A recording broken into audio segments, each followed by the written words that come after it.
Hello welcome to pep learning. NCET വഴി കേരളത്തിലെ ഏതൊക്കെ ക്യാമ്പസുകളിലാണ് അഡ്മിഷൻ ലഭിക്കുക? നമുക്കറിയാം NCET എക്സാമിനേഷൻ എന്ന് പറയുന്നത് national common entrance test central യൂണിവേഴ്സിറ്റികളിലേക്കും അതുപോലെ IIT NITകളിലേക്കും ഇൻ്റഗ്രേറ്റഡ് BEd കോഴ്സുകൾക്ക് വേണ്ടിയിട്ടുള്ള പ്രവേശന പരീക്ഷയാണ്. കേരളത്തിൽ നിങ്ങൾക്ക് രണ്ട് ഓപ്ഷനാണ് ഉള്ളത്. ഒന്ന് സെൻട്രൽ യൂണിവേഴ്സിറ്റി ഓഫ് കേരള, മറ്റൊന്ന് NIT കാലിക്കറ്റ്. ഇന്ത്യയിലെ തന്നെ വളരെ പ്രധാനപ്പെട്ട ഇൻസ്റ്റിറ്റ്യൂഷനുകളിലൊന്നാണ് NIT കാലിക്കറ്റ് എന്ന് പറയുന്നത്. അതുകൊണ്ട് തന്നെ NIT കാലിക്കറ്റിൽ നിങ്ങൾക്ക് BEd കോഴ്സിനാണെങ്കിലും ഇൻ്റഗ്രേറ്റഡ് BEd പ്രോഗ്രാമിനാണെങ്കിലും അഡ്മിഷൻ ലഭിക്കുക എന്ന് പറയുന്നത് തന്നെ വലിയ രീതിയിലുള്ള സാധ്യതകൾ നിങ്ങൾക്ക് മുമ്പിൽ പ്രൊവൈഡ് ചെയ്യുന്നതാണ്. അപ്പോൾ സ്വാഭാവികമായിട്ടും NITയെക്കുറിച്ചും സെൻട്രൽ യൂണിവേഴ്സിറ്റി ഓഫ് കേരളയെക്കുറിച്ചും പറയുന്നുണ്ട്. സെൻട്രൽ യൂണിവേഴ്സിറ്റി ഓഫ് കേരള പ്രധാനപ്പെട്ട ഒരു ഇൻസ്റ്റിറ്റ്യൂഷനാണ്.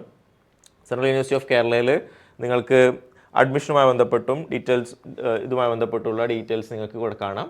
ഏതൊക്കെ കോഴ്സുകളാണുള്ളത് എന്ന് നോക്കാം. BA BEd കോഴ്സാണ് ഒന്ന്. അതിന് നിങ്ങൾ teaching aptitude general test language 1 and 2 domain subject ആണ് വേണ്ടത്.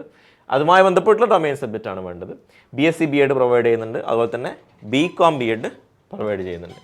അതുപോലെ തന്നെ NCETയുടെ വെബ്സൈറ്റിൽ നിങ്ങൾക്ക് കയറിയാൽ കാണാൻ പറ്റുന്ന മറ്റൊരു ഇൻസ്റ്റിറ്റ്യൂഷനാണ് NIT കാലിക്കറ്റ് എന്ന് പറയുന്നത്. NIT കാലിക്കറ്റും ഇതേപോലെ തന്നെ പ്രധാനപ്പെട്ട ഒരു സെൻ്ററാണ്.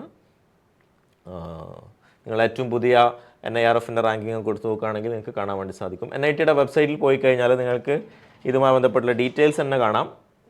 Admissions, national common entrance test, അതുപോലെ തന്നെ അതുമായി ബന്ധപ്പെട്ടുള്ള ഡീറ്റെയിൽസ് ഒക്കെ കൊടുത്തിട്ടുണ്ട്. അതുപോലെ ITP പ്രോഗ്രാമുമായി ബന്ധപ്പെട്ടുള്ള ഡീറ്റെയിൽസ് എന്തൊക്കെയാണ് അതുമായിട്ടുള്ളത്.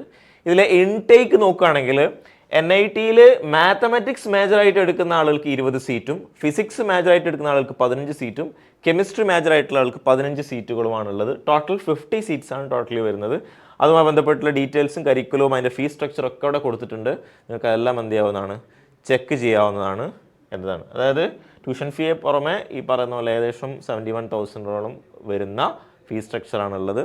ഈ പറയുന്ന ആനുവൽ ഫീസ് സ്ട്രക്ചർ ഓരോ കാറ്റഗറിയെ സംബന്ധിച്ചിടത്തോളം ഉള്ള ഡീറ്റെയിൽസ് അവിടെ കൊടുത്തിട്ടുണ്ട് എന്നുള്ളത് കൂടി പ്രത്യേകം ശ്രദ്ധിക്കുക എന്നതാണ്. അപ്പോൾ നിങ്ങൾക്ക് കേരളത്തിൽ പഠിക്കാൻ പറ്റിയ രണ്ട് സ്ഥാപനങ്ങളാണ്. ഒന്ന് NIT കാലിക്കറ്റ്, അതുപോലെ തന്നെ സെൻട്രൽ യൂണിവേഴ്സിറ്റി ഓഫ് കേരള എന്ന് പറയുന്നത്.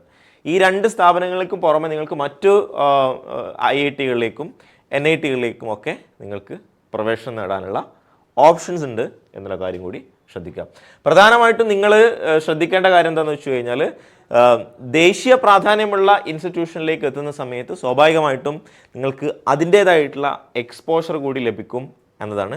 അപ്പോൾ ഇതിൻ്റെ അഡ്മിഷൻ നോട്ടിഫിക്കേഷൻ വരുന്ന സമയത്ത് കൃത്യമായിട്ട് അപ്ലൈ ചെയ്തതിന് ശേഷം അടുത്ത പ്രോസസ്സിന് വേണ്ടി വെയിറ്റ് ചെയ്യാം. So wish you all the best. Thank you.